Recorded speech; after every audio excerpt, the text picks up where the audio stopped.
E aí, gente, bom dia. O vídeo de hoje é sobre os hormônios sexuais, né? Passei o vídeo anterior na aula passada e vocês puderam observar e tem uma maior dimensão, sendo que a gente já viu esse assunto ano passado, quando a gente realmente tratou sobre os sistemas reprodutores, certo? A primeira pergunta foi bem simples: quais são os hormônios masculinos e os hormônios femininos? Então, a gente já veio trabalhou separadamente os dois e também deu para ter uma prévia já de quais são esses hormônios e onde eles são produzidos, né? Na mulher, a gente vai ter principalmente progesterona e estrógeno. E no homem, principalmente a testosterona em grande quantidade. Aí eu vou já trazer esse ponto quando eu terminar de responder a pergunta 2. Vou voltar para esse ponto de novo, certo? A segunda pergunta foi: qual a função dos hormônios? Então, a função desses hormônios são fazer as diferenciações sexuais. Que diferenciações são essas? No homem, a gente vai ter o aparecimento de barba, né? Não uma barba fechada, mas um pouco de pelo nessa região, devido à testosterona. Pelo no corpo, na barriga, né? Aumenta os ombros largos, essa questão da voz mais grossa no homem. Então, todos esses efeitos, crescimento, as mudanças sexuais, a questão da produção dos espermatozoides, tudo isso começa na puberdade e no homem, quem causa isso é a testosterona. Na mulher, vai ser a progesterona e o estrógeno. O que é que vai acontecer na mulher? O aumento dos seios, uma leve mudança na voz e a questão cintura, porque esses hormônios, por exemplo, na mulher, fazem com que a gordura, por exemplo, fique mais localizada na região dos glúteos e na região da cintura, por exemplo, certo? No homem, por exemplo, a gordura já é mais localizada na região da barriga. É outra questão também que é definida por esses hormônios. É tanto que quando a mulher ela para de menstruar, que ela entra na menopausa, então a gordura começa a se acumular em outras regiões, e não mais nessa região do glúteo, né, da bunda, e do quadril, certo?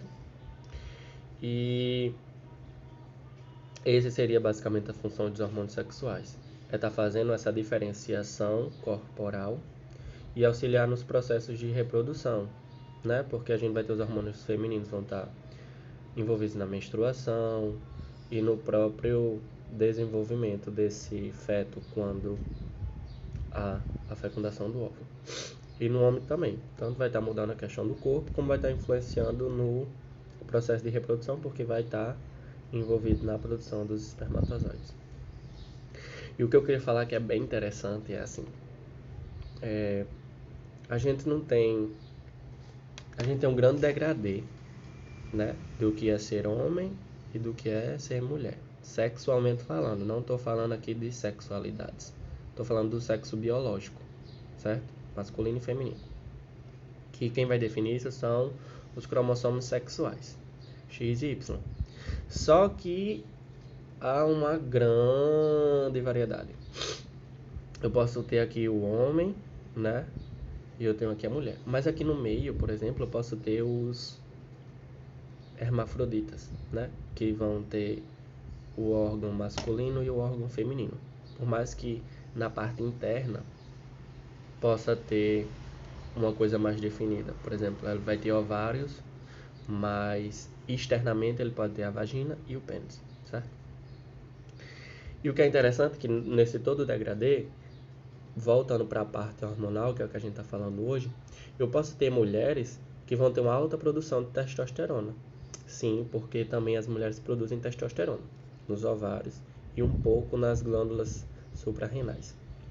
Então, quando eu vejo uma mulher que tem, por exemplo, quando ela tem uma produção alta de testosterona, ela começa a ter mais pelo nos braços, ela pode ter uns pelinhos descendo mais aqui, às vezes pode ter um pouco de o buço, né, que elas chamam, um pouco de mais pelos aqui no queixo. Então a gente vai ver uma produção maior de pelos nessa mulher. Entre outras características, tipo, ela pode ter o ombro também mais largo, devido a essa produção de testosterona.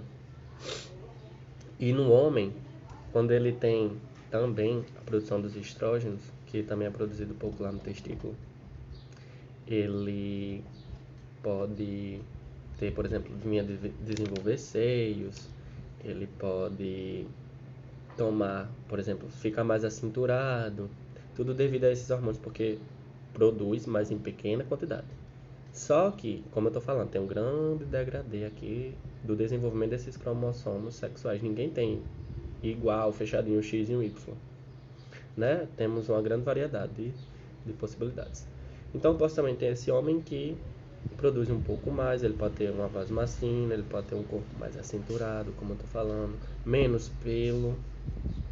Então é bem interessante isso, porque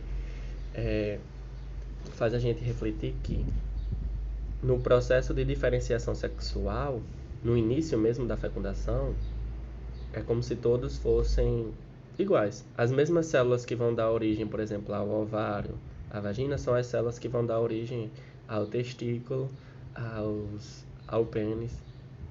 Então, é interessante pensar que, por mais que haja toda essa diferença, mas em algum momento não houve toda essa diferença quando você pensa no momento da gestação em si. A pessoa fica refletindo sobre isso, é interessante. A biologia, né? E é isso, gente. Tchau, até a próxima aula.